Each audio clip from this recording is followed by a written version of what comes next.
राज भाई लिखिते सापटू बेसी विष तो मो एक्स गर्लफ्रेंड पाखर थिला साप तो कामुड़ी मारे से न कामुड़ी मारिद ठीक कथा तेणु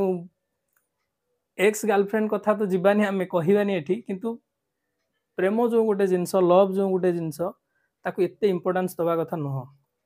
कारण समय अनुसार समस्ते चेंज हो तेणु प्रेम जे निजुक मारिदबा निजुक सारीदबा ये गुड़ा हूँ भूल डिसीजन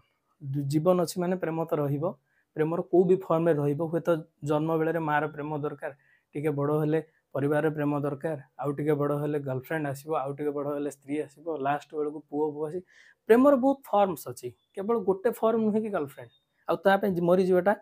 गोटे सुचिंतित उपाय नुहे कारण जीवन बहुत पड़ी बहुत लंबा अच्छी जीवन बाटर बहुत जन देखा किए कष्ट दब किए भल पाइबा दब किए प्रतारणा कर तेणु ये सब जिनस को लेकिन बहुत ओरिड हवा किसी दरकार नहीं कारण तुम मरीगले जहाँपाई मरीगल तार किसी फरक पड़ोनी तुम आगे से बेदी बसिक बाहर चल कि तुम परिवारटा भासीज तुम जो मैंने भरोसा कर तुम बापा माँ परिवार से कांदे सबुदिन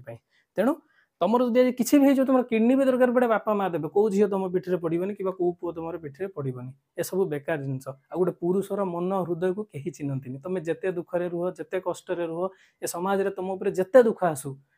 पुरुष के कांदी पारे जदि कष्ट न सही पारिक दुनिया आगे कांदा को आसो ताले दुनिया अति निज लोक पाखे गोटे उत्तर मिले कौ झील को भल पाओ ना कहीं कांद पुरुष कांदे केवल झील यहाँ हूँ समाज क्राइटेरिया हो जाए तेणु पुरुष कांदी पार ना कांदिला माने से गोटे कौ झील कांदुव आ पुरुषर दुख ना तेणु ये सब जिन जहाँ भल कमेंट